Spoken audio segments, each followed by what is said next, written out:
Welcome to all of the students who are studying law degrees abroad. आज की video में मैं आपको बताऊंगी कि रिसर्च के प्रोसेस को कैसे लेके चलना है और उसके बाद उसको राइटिंग प्रोसेस में लाते हुए आपका क्या माइंडसेट होना चाहिए, क्या डूज एंड डोंट्स होने चाहिए।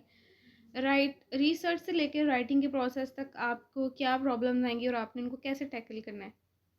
लेकिन इस वीडियो से पहले आपका इससे पहले वाली 2 वीडियोस देखना ज़रूरी है। इससे पहले वाली वीडियो में मैंने डिस्कस किया है कि प्रैक्टिकल सोर्सेज कौन से हैं जहाँ से आपने रिसर्च को स्टार्ट करना है। आप वो सोर्सेज देखें और उससे भी पहले आपके लिए फर्स्ट 1 मिनट वाली वीडियो देखना ज़रूरी है, जिसमें मैंने डिटेल से बताया हुआ है कि कौन से सोर्सेज वो स्ट्रॉन्ग समझे जाते हैं, कौन से वीक हैं और कौन से बिल्कुल प्रोहिबिटेड हैं, जो आपको यूज़ करना अलाउड नहीं है, जो कि एक पुअर एकेडमिक प्रैक्टिस समझा जाएगा। तो ये 2 वीडियोस देखना ज़रूरी है। इस वीडियो से पहले मैं आपको रेकमेंड करूँगी पहले वो 2 वीडियोस देख के आएँ। चलिए वापस आते हैं अपनी आज की वीडियो की तरफ, जो इसका टॉपिक है कि हमने रिसर्च स्टार्ट कैसे करनी है। आपने सबसे पहले तो जैसे कि मैंने लास्ट वीडियो में बताया था कि आपने रिकमेंडेड रीडिंग्स की तरफ जाना है, ठीक है। और आपने गूगल स्कॉलर देखना है, गूगल या जहाँ से भी आपने सोर्सेज देखने हैं, आपने वहाँ से पहले 8 से 10 आपने स्टडीज़ को साइड पे कर लेना है। आपने उनके एब्स्ट्रैक्ट्स पढ़ने हैं, इंट्रोडक्शन पढ़ने हैं, कंक्लूजन पढ़ने हैं। जो उसकी बॉडी है उसके आपने सिर्फ हेडिंग्स रीड कर लेनी है, ठीक है। उससे आपको पता चल जाएगा कि ये जो आर्टिकल है कि मेरे क्वेश्चन स्टेटमेंट से जो असाइनमेंट है, मेरी असाइनमेंट टॉपिक है, उससे रेलिवेंट है, बिल्कुल डायरेक्टली उसको सर्व कर रहा है या नहीं। तो फिर आपने उनको ऐसे 10 आर्टिकल्स को आपने साइड पे कर लेना है, ठीक है। ये उन लोगों के लिए जो जिन्होंने ये मैं उन लोगों के लिए बता रही हूँ जिन्होंने क्लासेस अपनी अटेंड की हुई हैं, वर्कशॉप्स अटेंड की हुई हैं यूनिवर्सिटी, जिनको बेसिक बैकग्राउंड उनका नॉलेज कंसेप्ट क्लियर है।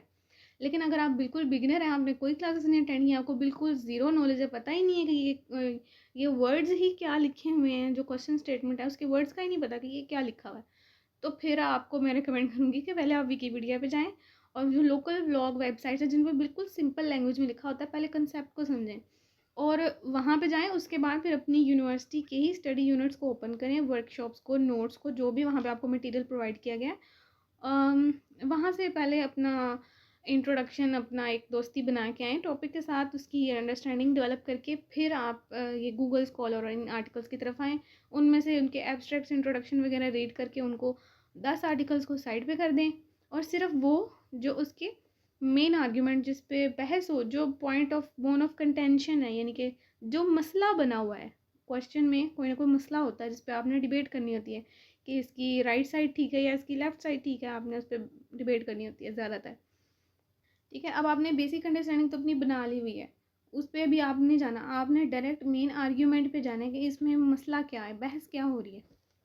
आपने उस बहस के ऊपर आपने अपने आर्ग्यूमेंट्स ढूंढने हैं विद नेम्स, कि इस ऑथर ने इस स्टांस को के हक में बात की है, ठीक है। वो ऑथर का नाम आपने लिख लेना है और उसका आर्ग्यूमेंट हाईलाइट कर लें कहीं पे भी, जो जैसे भी आप नोट्स बनाते होते हैं। हाँ, पीडीएफ में है तो हाईलाइट कर लें, नहीं तो कॉपी पेस्ट करके सेपरेट एक फ़ाइल बनाते जाएं, उसमें वो आर्ग्यूमेंट्स उस स्टांस के हक में ढूंढते जाएं।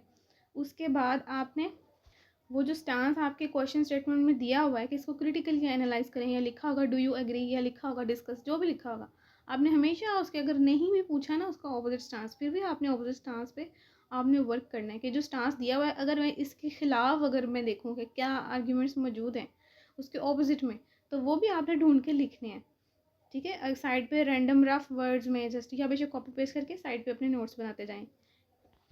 जब आप इस ये सबसे लेंथी प्रोसेस है और सबसे मेन प्रोसेस ही है, जब अगर आप इससे गुजर जाएंगे ना, फिर आपके लिए आसानियाँ ही आसानियाँ हैं। शुरू में वाला प्रोसेस ये वाला बस टफ होता है। इस प्रोसेस से गुजरते गुजरते आप एक स्ट्रॉन्ग स्टांस पे आपका अपना ओपिनियन बन, तब तक ये रीडिंग वाला प्रोसेस आपने तब तक नहीं छोड़ना, रीडिंग और नोट्स मेकिंग वाला, जब तक आपका अपना स्ट्रॉन्ग स्टांस, आपका अपनी ओपिनियन ना बन जाए, और बड़ी स्ट्रॉन्ग ओपिनियन आपने ऐसे समझना जैसे आप किसी को कन्विंस कर रहे हैं कि भाई ये वाली चीज़ परचेज़ कर लो, ये वाली अच्छी है और ये वाली इसमें ये खामियाँ हैं, तो या फिर ये दूसरी चीज़ परचेज़ करने से आपको ये नुकसान हो सकते हैं, इसलिए ये छोड़ दें, आप वो चीज़ परचेज़ कर लें। इस तरह से आपने कन्विंस करना होता है उस टास्क के लिए जो आपके क्वेश्चन स्टेटमेंट में, ठीक है। जब आपको लगे ना कि मेरे पास मेरी बातें इनफ स्ट्रॉन्ग, मेरे पास दलाइल इकट्ठे हो गए हैं, दलाइल मीन्स फॉर इंडियंस दलाइल मीन्स आर्ग्यूमेंट्स, तो जब आपको लगे कि आप आपकी इन बातों से सामने वाला बंदा या जो रीडर है वो कन्विंस हो सकता है, और तब आपने स्टॉप कर देनी है रिसर्च वाला काम। मतलब आपके पास इनफ आर्ग्यूमेंट्स आ गए हैं, ये अपने वर्ड काउंट के हिसाब से आपने जितना भी आपका 3000 होता है या 2000 होता है, ज़्यादा 2000 है तो आप 4 आर्ग्यूमेंट्स कर लें, और अगर 3000 है तो आप 6 से 7 आर्ग्यूमेंट्स कर लें, पॉज उसके हक में भी और उसके मतलब सपोर्ट में भी और उसके अगेंस्ट भी। और अपना ख़ुद का ओपिनियन भी टूटे फूटे अल्फाज में एक पैराग्राफ में लिख के रख लें। और उसके अलावा तीसरी चीज़, आपके जो फ़ौरन खुद ब खुद आपको कहीं से रिसर्च करने की ज़रूरत नहीं है। ये सारा प्रोसेस से गुजरने के बाद ना खुद ब खुद आपके माइंड में जो आपने प्रॉब्लम आइडेंटिफाई की होगी, जिस पे आपने अपना ओपिनियन भी बना लिया होगा, उसका फिर सोल्यूशन भी आपके माइंड में आ गया होगा। तो वो सोल्यूशन भी आपने लिख लेने हैं, ठीक है। कितनी 4 चीज़ें हो गई, उसके सपोर्ट में आर्ग्यूमेंट्स, उसके अगेंस्ट आर्ग्यूमेंट्स, फिर आपका अपना ओपिनियन सिर्फ 4 to 5 लाइन्स का एक पैराग्राफ का।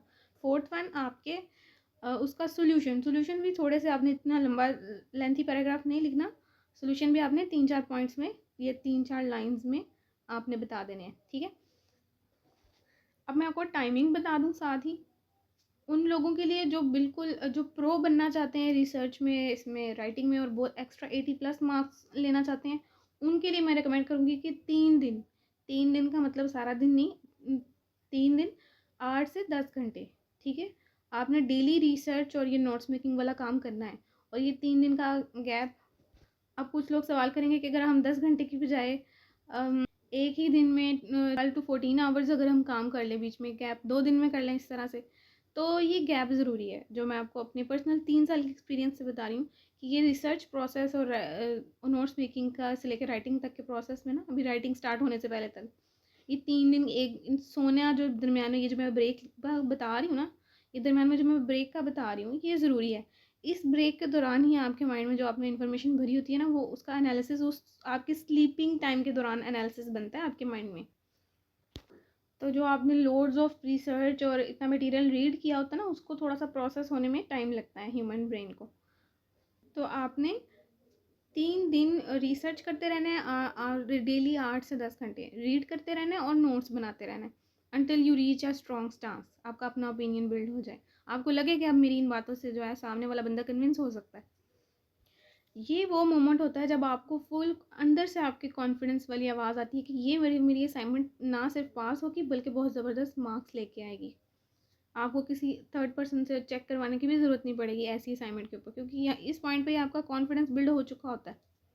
ये तो मैंने आपको बताया 3 दिन रिसर्च के। उसके बाद राइटिंग में जब आपकी रिसर्च हो जाती है, नोट्स बन जाते हैं, ओपिनियन बिल्ड हो जाता है, सब कुछ हो जाता है, फिर आपने जल्दी से अपनी हेडिंग्स, इंट्रोडक्शन कंक्लूजन की हेडिंग बनानी है, फिर मेन बॉडी की हेडिंग्स बना लेनी है, ऊपर थोड़ी सी जो मेन उसकी डिस्क्रिप्टिव चीज़ें होती हैं व्हाट वाली, कि व्हाट इज़ दिस और ये वो।